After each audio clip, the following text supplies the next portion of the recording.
새벽 예배를 드리시는 모든 분들을 주의로 환영합니다. 광야에서 생활과 가나안 땅에 들어가서의 이스라엘 백성들의 생활은 완전히 다른 것이었습니다. 광야에서 생활은 그때그때 하루하루 하나님께서 주시는 양식을 가지고 살아가는 그러한 시대죠.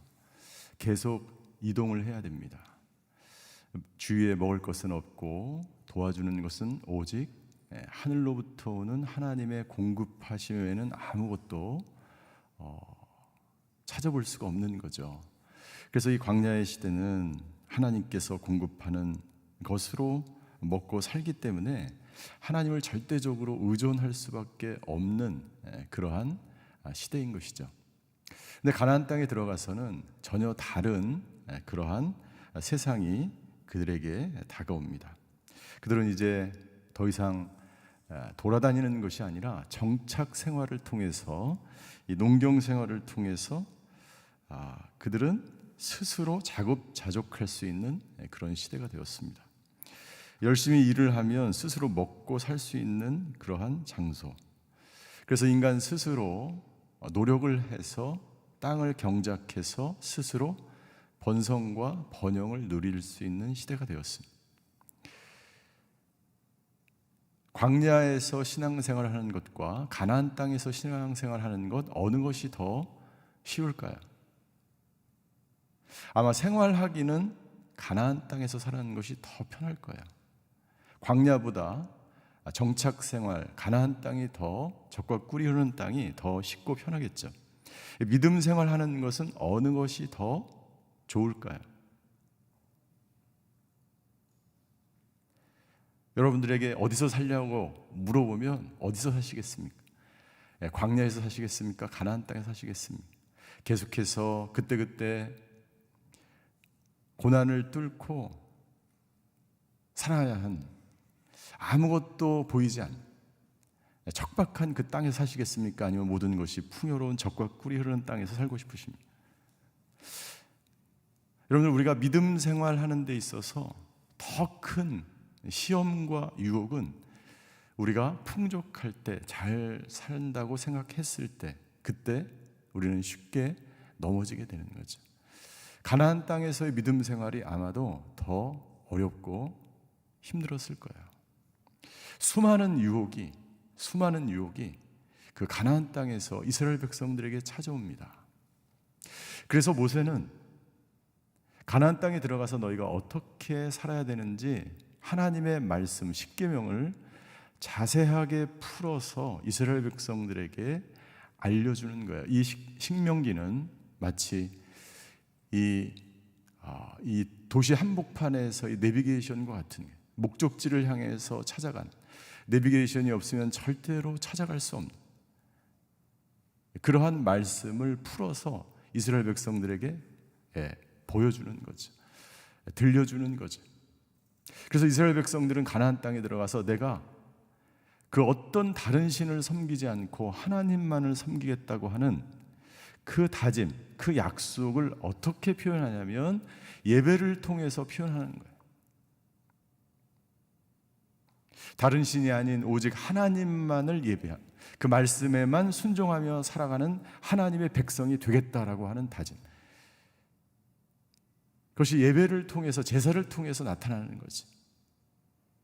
그렇다면 이 신명기와 예배는 무슨 관계가 있는가? 삶 속에서 드려지는 그 예배가 바로 신명기의 말씀을 지키느냐의 여부로 나타나는 거예요. 예배당에 모여서, 또 혹은 절기 때 모여서 하나님께 제사하는 것으로 끝나는 것이 아니라, 저와 여러분들이 예배당에 나와서 주일날 모여서 예배하는 것으로 끝나는 것이 아니라, 저와 여러분들의 삶 속에서 드려지는 예배가 바로 그 기준이 되는 것이 바로 신명기의 말씀이에요. 그래서 29장까지 계속해서 모세는 이스라엘 백성들에게 너희가 삶 속에서 어떤 예배자의 삶을 살아가야 될지를 계속 소개해 주는 거예요. 삶 속에서 예배자의 삶이 실패하면 우리가 가나안 땅에서의 삶을 실패하는 거예요. 우리가 아무리 예배당에 나와서 예배를 드리지만 우리의 삶 속에서 예배자로서 그 모든 삶을 우리가 살아내지 못하면 우리는 하나님의 백성으로서 그리스도인으로서 불려질 수 없다는 거죠. 가나안 땅에서는 수많은 유혹이 이스라엘 백성들에게 찾아옵니다. 어떻게 해서든지 예배자의 삶을 방해합니다. 그 방법이 어제 사단은 끊임없이 우리를 흔들고 유혹하면서 예배자로 살아가지 못하게 한다는 거죠. 첫 번째 방법이 기적적인 거짓 예언자들과 꿈꾸는 자들을 통해서 기적과 이사를 통해서 하나님의 백성을 미혹하는 거죠. 두 번째 방법은 가까운 친척과 가족들을 통해서 우리를 미혹하는 거예요. 오늘 세 번째 사단의 방법이 나오는데 그것은 뭐냐면 13절에 나옵니다. 우리 13절을 한번 같이 보시겠습니다. 시작. 사악한 사람들이 너희 가운데 일어나 그 성 사람들을 잘못 이끌며 우리가 가서 모르는 다른 신들을 섬기자고 유혹하는 거야. 이것을 악한 자들의 선동이다라고 이야기해요. 악한 자들이 일어나요. 선동합니다. 여러분들 역사적으로 선동을 통해서 수많은 백성들이, 무지한 백성들이 잘못된 길로 나아가는 것을 우리 너무나 잘 알고 있어요. 무서운 사단의 이 전략 중에 하나가 악한 자를 일으켜서 선동하는 거예요. 여러분들 1917년 러시아의 볼셰비키 혁명을 통해서 수많은 누가 죽었습니까? 수많은 농민들이 죽었어요. 500만 명 이상의 농민들이 죽었고 500만 명 이상의 청년들이 전쟁에 나가서 죽었어요. 그 당시에 무려 1000만 명 이상이 그 선동에 의해서 죽임을 당하는 거죠. 이 악한 자들의 선동은 지금도 계속해서 일어나고 있어요. 기독교 역사를 통해서도 일어나고 있습니다. 무서운 거죠. 악한 자들이 선동을 일으켜서 그들의 추구하는 목적은 무엇입니까? 다른 신을 섬기는 거예요. 가장 위험한 다른 신 중에 하나는 이데올로기예요. 이념입니다. 사상이에요. 한 사람의 이념을 완전히 바꿔서 하나님 아닌 다른 세계 속에, 다른 가치관 속에, 다른 생각 속에 살아가는 무서운 전염병이 바로 이 이데올로기의 우상이죠. 이데올로기의 우상 속에 빠져서 역사상으로 수많은, 우리 한국도 마찬가지죠. 좌익과 우익이 나눠서 서로 얼마나 많은 사람들을 서로 죽이고 학살을 했습니까? 하나님 외에 다른 신을 섬길 때에 비참한 그런 결과를 맞이하게 되는 거죠. 지금 이 시대에도 수많은 다른 신들을 섬기자고 유혹하는 그런 사람들이 일어나는 거, 악한 것들이 일어나는 거예요. 그 배후에 보면 우리가 알 수 없는 그 악한 계략들이, 사단의 전략들이 거기에 숨어 있는 것입니다. 하나님이 이 세상을 창조하신 것을 더 이상 믿지 않는다는, 믿지 말라는, 남자와 여자로 창조하신 이 창조의 질서를 파괴하는, 굳이 특별한 이단이 아니더라도 수많은 사상과 이데올로기를 통해서 하나님의 사람들을 유혹하고 하나님의 신이 아닌 다른 것들을 섬기는 것이 더 이성적인 것 같고 더 인간적인 것 같고 더 좋아 보이게 만드는, 그래서 사람들을 선동해서 미혹하게 해서 하나님을 믿지 못하게 하는 수많은 것들이 지금도 이 세상에 있다는 거예요. 그럴 때 우리는 어떻게 해야 하는가? 14절부터 18절까지 세 가지 단계를 통해서 우리의 믿음을 지켜야 될 것을 모세는 권면하고 있습니다. 14절입니다. 첫 번째, 너는 자세히 묻고 살펴서 만약 그 말이 사실이고 악한 자가 일어나서 사람들을 선동합니다. 그 성읍 전체가 다른 신을 섬깁니다. 그 말이 사실이고 이런 가증스러운 일이 너희 가운데 정말 일어났음이 밝혀지면 그 소문의 사실의 여부의 진위를 따져야 됩니다. 정말 복음적인가? 정말 말씀의 기준에 정말 그것이 위배된 것인가, 위배되지 않은 것인가? 어떤 한 가지 정말 그 잘못된 그 사실만을 가지고, 여러분들 요즘 유튜브를 보십시오. 얼마나 비상식적인 사실이 아닌 내용을 가지고 이야기를 해도 사람들이 거기에 현혹되는 거예요. 가짜 뉴스를 가지고 퍼뜨리는 거예요. 우리 그리스도인들은 그것이 정말 복음적이고 그것이 정말 말씀에 부합한 것이고 그것이 정말 하나님의 나라를 위한 것인지, 그 배후에 악한 세력이 있는지 없는지를 우리가 잘 살펴서 그것이 사실인지 아닌지를 밝혀야 하는 것입니다. 베레아 성도들처럼 정말 이것이 정말 진실인지 진리인지 말씀을 상고하며 깊이 볼 수 있는 그런 영적 통찰력이 있어야 되는 거죠. 그것이 사실로 밝혀진다면 두 번째 15절, 16절입니다. 두 번째, 너는 그 성에 사는 모든 사람을 반드시 칼로 쳐서 죽이고 그 안에 있는 모든 것과 그곳의 가축을 칼날로 완전히 죽여라. 만약 그 성에 살고 있는 사람들이 악한 사람들의 꾀에 빠져서 전부 우상을 섬기게 된다면 한 사람도 남김없이 모두 다 죽이라는 거예요. 왜 그렇게 해야 합니까? 악한 선동을 일으키는 사람들만 죽이지 말고 그 사람들의 현혹에 빠져서 우상을 섬기는 모든 사람까지 다 죽이라는 거예요. 왜 그럴까요? 예, 악의 선동에 빠진 사람들의 죄가 없다고 하지 않으신 그 모두에게 공동의 책임이 있다는 거예요. 이렇게 하는 이유는 공동체의 순수한 신앙을 보존하기 위한 거예요. 초대교회 때 어떤 일이 있었습니까? 아나니아와 삽비라가 거짓말을 하죠. 그들을 죽여야만 했는가? 이해가 되지 않죠. 그러나 그 공동체의 순수성을 지키기 위해서 그 자리에서 즉사한 것을 우리는 볼 수 있습니다. 우상숭배가 얼마나 무서운 죄악인지 다음 세대에 그것을 분명하게 보여주기 위해서 그 성 전체에 있는 모든 사람을 다 죽이라는 거예요.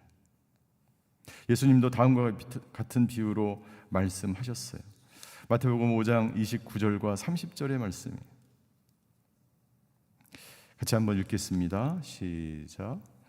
내 오른쪽 눈이 너를 죄짓게 하거든 그 눈을 뽑아 내버려라. 온몸이 지옥에 던져지는 것보다 몸의 한 부분을 잇는 것이 더 낫다. 내 오른손이 너를 죄짓게 하거든 그 손을 잘라 내버려라. 온몸이 지옥에 던져지는 것보다 몸의 한 부분을 잇는 것이 더 낫다. 여러분, 눈을 뽑아내는 것, 오른손을 자르는 것 너무나 고통스러운 일이죠. 있을 수 없는 일이죠. 그러나 그렇게 해서라도 너의 생명을 살릴 수 있다면 그렇게 해야 된다는 거예요.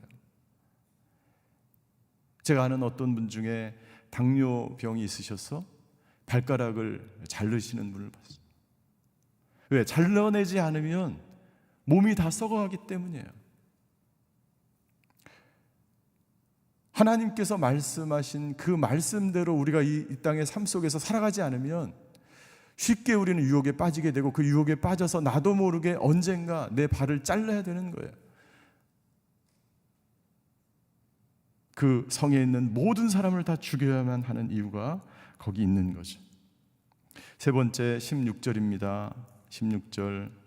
그 성에서 빼앗은 것을 다 거두어 광장 한가운데 모아놓고 그 성과 모든 빼앗은 것들을 너희 하나님 여호와께 번제로 모두 다 드려라. 그것은 영원히 폐허로 남아 결코 재건되는 일이 없을 것이다. 그리고 그 성에 있는 물건들도 다 한가운데 모아서 어디에서? 광장 한가운데서. 왜 광장에 모아야 합니까? 모든 사람이 보는 앞에서 번제로 그것이 하나님께 드려지는 거예요. 그 이유는 무엇입니까? 그 물건이 너희 것이 아니라는 것을 확인하는 거예요. 그 물건에 현혹되지 말라는 거예요. 그리고 그렇게 해야 되는 이유는 혹시나 그 물건에 미혹이 돼서, 물질에 미혹이 돼서 그 유혹에 빠져서 그것을 취하는 사람이 없게 하기 위해서 모든 물건을 광장에 다 모아서 모든 사람이 보는 앞에서, 하나님 앞에서 이것을 번제로 불사르는 거예요. 그런데 불행하게도 이렇게 철저하게 세 단계로 나눠서 하나님의 말씀이 들려졌는데도 불구하고 이것을 지키지 못한 그런 사람이 있었죠. 아간의 범죄를 우리는 기억하고 있습니다. 첫 번째 만난 아이성에 가서 아간은 이 명령을 지키지 못한, 여호수아 7장 11절과 12절에 보면 하나님은 이렇게 말씀하십니다. 여호수아 7장 11절과 12절. 이스라엘이 죄를 지었다. 아간이 죄를 지었는데 하나님은 이스라엘이 죄를 지었다고 이야기해요. 내가 그들에게 명령한 데 언약을 어겼다. 그들이 진멸시켜야 할 물건을 가져가서 훔치고는 거짓말하고 자기 창고에 넣어두었다. 그렇기에 이스라엘 백성들이 그 적을 당해내지 못하고 등을 보인 것이다. 하나님의 말씀을 어기면 어떻게 됩니까? 그 적들을 당해낼 수가 없는 거예요. 이 세상을 당해낼 수가 없는 거예요. 하나님께서 행하시는 그 말씀대로 살아가지 않으면 어떤 사람도 이 세상의 유혹을 이겨낼 장수가 없는 거예요. 12절에 하나님 말씀하십니다. 그들이, 이스라엘 백성들이 진멸시켜야 할 대상이 됐다는 거예요. 다른 성경에 보면 이렇게 풀이합니다. 그 결과 너희도 그 저주받은 물건과 같이 되었다는 거예요. 우리가 물질의 유혹이 되고 세상 사람들의 유혹이 되고 거짓 이데올로기와 거짓 신념과 거짓 철학과 사상의 오염이 되고 유혹이 돼서 하나님 외에 다른 신을 쫓게 되면 어떻게 된다는 거예요? 그 저주받은 사람들과 똑같이 된다는 거 하나님은 말씀하시는 거예요. 무서운 거죠. 이 말씀을 떠나면, 말씀을 붙들지 않으면, 이 생명 되신 이 말씀대로 우리가 이 땅 가운데서 살아나지 않으면 사단은 끊임없이 우리를 유혹하는 것입니다. 우리 주위에 우리는 오늘 나와 있는 말씀대로 자세히 살펴서 내 가정에, 나의 마음속에, 우리 공동체에 어떤 죄악이 있는지를 살피고, 두 번째, 하나도 남김없이 그 모든 것을 버리고, 세 번째, 다시는 그런 악한 일들이 일어나지 않도록 그 모든 것들을 우리 안에서 모두 다 하나님 앞에 버리고 불살르는 그러한 사건이 우리 안에 일어나지 않으면 우리도 아이성에서 있었던 패배를 경험하게 될 거예요. 하나님께서 우리 민족을 여기까지 지켜주셨습니다. 코로나가 서서히 사라지는 것도 하나님의 은혜가 아니면 절대로 가능하지 않은 일들이죠. 코로나가 언제 또 찾아올지 우리는 알 수 없습니다.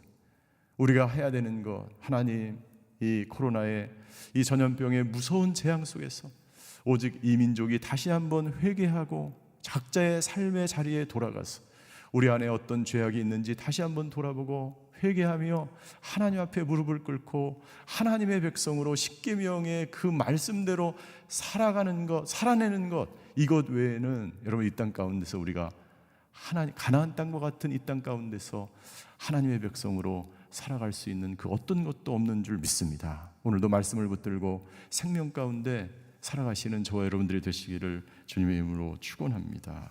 기도하시겠습니다.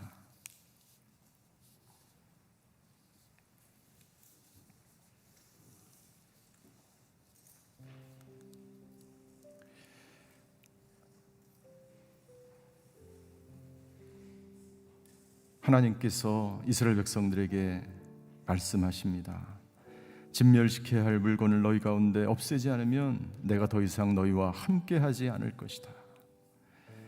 하나님이 함께하지 않는 이유는 단 한 가지입니다. 우리 안에 다른 신이 있기 때문에, 우상이 있기 때문에, 버려야 할 것들을 우리가 계속해서 가지고 있기 때문이에요. 나라가 망하는 것, 민족이 파멸로 나아가는 것, 공동체가 무너지는 것 간단한 거예요. 버려야 할 물건들을, 버려야 할 것들을 버리지 않기 때문에 내가 점점 사망의 음침한 골짜기로 빠져가는 것, 더 이상 하나님이 함께하지 않는 이유는 단 한 가지. 우리 가운데 계속해서 악이 존재하기 때문이죠. 하나님 우리에게 분명하게 오늘도 말씀하십니다. 그 악을 제거하지 않으면 나는 너희와 함께하지 않겠다. 너의 모든 악을 자세히 조사하고 살피고 확인하라. 모든 것을 하나도 남김없이 버리고 죽이라. 그리고 그 악이 다시는 일어나지 않도록 하나님 앞에서 모두 다 불사르라 라고 우리 나라와 민족에게, 우리 가정에게, 우리 각자에게 하나님은 말씀하고 있는 것이죠.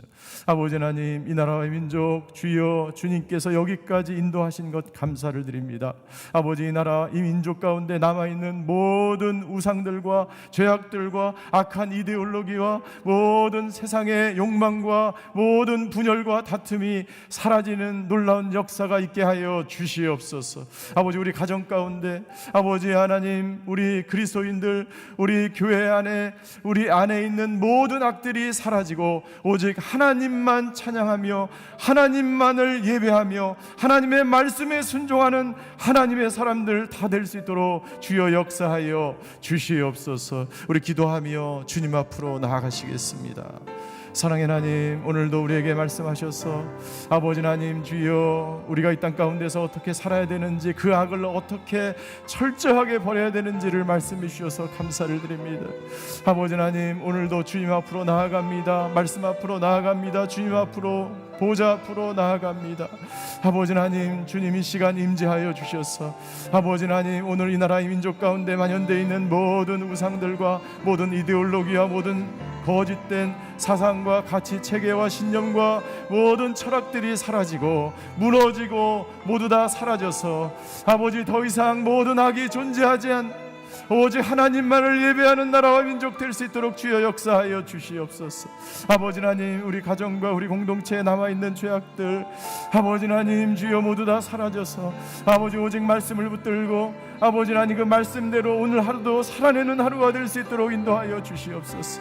모든 것이 다 떠나자고 모든 것이 다 허물어져도 오직 하나님의 나라만이 이 땅 가운데 세워져 아버지 하나님의 말씀만이 이 땅 가운데 세워지게 하여 주셔서 아버지 그 말씀으로 새로운 생명을 얻고 다시 부흥하고 다시 일어서는 하나님의 사람들 다 될 수 있도록 주여 역사하여 주시옵소서. 하나님, 이 코로나의 전염병이 완전히 사라지게 하여 주시옵소서. 아버지 하나님 주여, 이 전염병으로 인하여 수많은 사람들이 죽임을 당하고 수많은 사람들이 고통을 당하고 수많은 사람들이 아버지 하나님 주여 어려움을 당하고 있습니다. 주여 아버지 하나님 함께 하셔서 이 전염병이 하루속히 사라지게 하시고 아버지 전염병을 통해서 하나님께서 말씀하시는 그 음성을 듣는 저희들 되게 하여 주시옵소서.